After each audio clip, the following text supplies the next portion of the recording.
Hey everyone, how's it going and welcome back. What flowers to sow in November? On today's episode of Niall Gardens, it might be autumn, but I have got some great flowers for you to sow now so that your garden will be colourful and beautiful next year. Plus another great YouTube gardener with their one seed that if you sow nothing else, you have to sow this.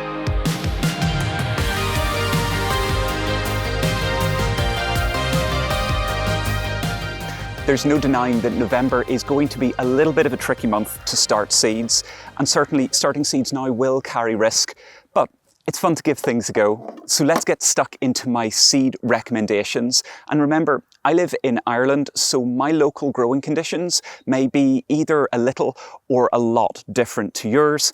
And you don't need a pen and paper for this episode. You can find my seed lists over at niallgardens.com or in the description down below. You know that I really do advocate growing flowers, and look at these. These are a case in point. These are my cosmos, and as nice as they look in the summer, check them out now. Yeah, they're looking a bit droopy and a little bit tired and a little bit past their best, but in this really low autumn light, they are just lighting up. But on to my first suggestion for this month, and it's a little plant that, believe it or not, you can pretty much sow any time of year, and it's called fox and cubs, or to give it its Latin name, Pilacella. It's a little small perennial that has really little fiery orangey red flowers, which are the foxes, and the buds, which are the cubs. So now you may need the seeds to have a period of cold to germinate, in which case overwinter them, and then once they start to come up, you can bring them on. Or if you get them to germinate now, bring them on under cover and harden them off next year. With any luck, in early spring, you'll get lovely little strong seedlings that are going to make nice, tough plants. I think it's fair to say that the beds in the veg garden are looking pretty tatty now, but it's okay because we still have colour. Just like the cosmos, the calendula are still flowering their heart out, and realistically they're going to keep going for another little bit longer, and I have the last of the dahlia flowers, and next year I'm hoping I'm going to get a flower on my artichoke. But you'll know how much I also love flowers that look like cow parsley, whether it's Amimagus or Leia, or even carrot flowers, which I had in this bed. Well, here's an actual cow parsley, but with a difference. Anthriscus, sylvestris, Ravenswing. It's a black-leaved form of the same plant with those lovely cut-edge leaves and those floaty flowers that just look like little clusters of stars. The thing is, if you get these seeds, they need to be sown fresh, and we really are getting towards the end of really when it's ideal to sow these. So if you want to give them a go, and I think it's worth giving them a go, order them now, but as soon as they arrive, get them started. Bring them on under cover, start to harden them off next year, and with any luck, you'll have those lovely dark-leaved cow parsley plants in your own garden. On to my next recommendation, and it's another plant that I personally love, and that's pelargoniums, which would be kind of thought of as indoor or bedding geraniums, I suppose. Yes, their flowers are great. They come in all kinds of colours, those really bright pillar box reds. And in fact, I sowed some back in January of exactly that, a pillar box red. But you can also get all kinds of colours, lovely whites and particularly pinks. But for me, as well as the flowers, what I love about pelargoniums is the smell of their leaves. That kind of musty, dusty kind of smell. I know I'm not selling it, but it's really nice. And I think everybody knows that evocative scent of the leaves. Plus, you can get rose-scented ones, you can get lemon-scented ones, you name it. And they're really easy to germinate. Get yourself some seed, pop them just on the surface of a little pot of compost, give them a little bit of warmth, and they're gonna get going. Now, the only difficulty is I would be really thinking about bringing these on indoors at this time of year, but you're also going to be fighting low light levels, so it's something to consider. Ideally, use something like a conservatory where they're going to get both heat and light. Otherwise, it will be a case of taking your chances and seeing how you get on. You can sow Ajuga in November, and it's a plant that I think if you don't know, you really should get to know it. It's known also as bugle, And it's a ground cover plant that, for me, when it comes to ground cover options, they all tend to be a little bit dull. But Ajuga doesn't disappoint though. Its leaves are a really nice mix of green and purple, and they're large enough to give a proper little bit of impact and interest. Once it gets going, it's going to spread quickly, but not invasively, which is super because it's going all the way around the rockery here. And then when it flowers, it creates these perfect little bluey purple spires of flowers that are maybe only about 4 to 5 inches high, but really high impact when it comes to colour. They are just lovely. I think this is a must-have for pretty much any garden. It's particularly happy in shade. It doesn't like drying out. But if you want something nice and simple that's going to cover nice and quickly a patch of ground, but also give you nice flowers as well as leaf interest, give it a go. And you can sow them in November. I know that you maybe don't want to sow loads of different things each month, so that's where my one seed that if you sow nothing else, you have to sow this comes in. But don't just take my word for what's great to sow. This month's recommendation comes from none other than Liz Zorab.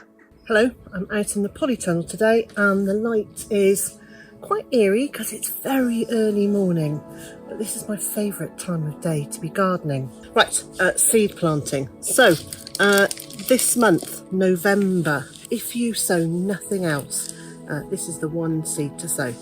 And these are sweet peas.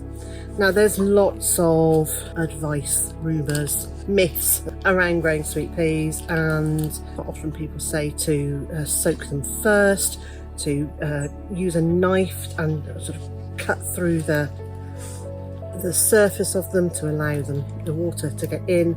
I don't do any of that. I sow them as they are, and I sow 2 or 3 seeds per pot or per root trainer. I water them from below, and I leave them in a sheltered corner. Doesn't even need to be completely frost free, but I just leave them where they're not likely to be disturbed. Now in my garden, that means I have to get them up off the ground. And here in the polytunnel, that means not only off the ground, but away from any surface. So I'm going to suspend a basket in midair, which means that mice can't scamper along work surfaces and access those seeds, because they really do very much like sweet peas and beans, to nibble on those and enjoy them as a meal. So I'm going to try and do something clever with hanging baskets.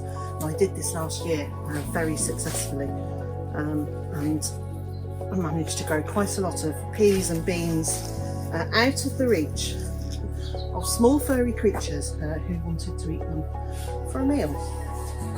Don't forget to water your seeds. Don't leave the soil completely drenched and completely saturated, and also don't let them dry out. Now sweet peas are hardy, and you can leave them in a polytunnel cold frame, but they'll work equally as well if they're left in a corner in your garden. I'm going to be getting my sweet pea seeds started this month too, and I'm going to be sowing way more than I have in previous years because I never have enough of them. For me, they really are a garden staple, and I'd never really tire of them. If for some reason you're not already following Liz, and I'd be surprised if you're not, then head across to her channel, Liz Zorab by their farm, and make sure to subscribe. Thanks, Liz. Okay, cheat time. Just like last month, I am going to give you 3 recommendations for superb bulbs to grow. No, I know they're not seeds, but I'm going to break the rules just for you to get you guaranteed flowers, knockout colour, and even scent in spring. So, the first of those 3, tulips. Let's talk tulips. I think a spring garden needs at least a few tulips, and although their flowers are a bit short-lived, they really are unmissable in my opinion. This year, I've chosen to go with Copper Image that's got really lovely double cup-shaped blousy flowers in what I think is quite a classy peachy, orangey, bronzy colour. I've also gone with Black Parrot with its wine red and almost black ruffled petal edges. And finally, one that's new to me, and it's called Doll's Minuet. It has much more dainty, whirligig little flowers in magenta and purple.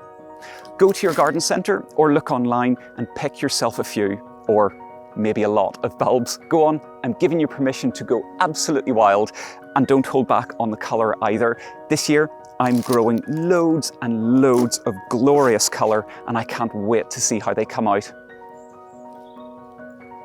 Right, let's talk daffodils, and more importantly, yellow daffodils, because brace yourself, I'm going to be just a little bit controversial for a second, and I'm going to confess that I don't really like yellow daffodils. Yes, they're cheery, I know, and yes, they bring colour to the spring garden, and yes, I have a lot of them here in the garden, but I'm just not that in love with that flat egg yolk yellow.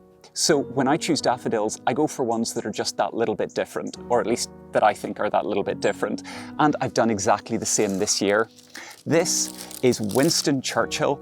It's not titchy, but it's not large either. It's going to grow to about 40 centimetres tall, so it works perfectly in containers.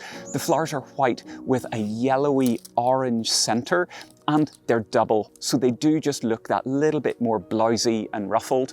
Best of all though, these are really scented too. So this little daffodil is one that's definitely going to give you, well, really something special in your garden, and I think you should have them in your garden. And as well as that, let's talk Dutch irises. Last month, I talked about planting Iris reticulata, those tiny little dwarf irises that pop up in late winter. Well, this month, you can also plant Dutch irises. The flowers have that similar iris form and come in all of the colours that you'd expect. Blues, yellows, whites, purples, but with Dutch irises, there are also these lovely reddish tones. They flower later in the season, towards late spring and early summer, and they're larger plants. They're going to reach about 2 foot tall, so you can use them nicely as cut flowers. Their show is a little bit fleeting, but it is definitely worth it. And this year I am growing Red Ember, which has a really nice mix of magenta and rust red tones with a really bright yellow flash in the centre. I cannot wait to see these in flower. So tell me, what seeds are you sowing this month? Or what bulbs are you planting? Leave a comment down below because I really do love hearing from you. And if you're looking for what I think is the best way to plant your spring bulbs, look no further. A bulb lasagna is the way to go. In my simple step-by-step video, I'll show you exactly what you need to do to get a really long-lasting spring display from just one container that's going to give you colour from late winter all the way through to the end of spring. And until next time, see you later.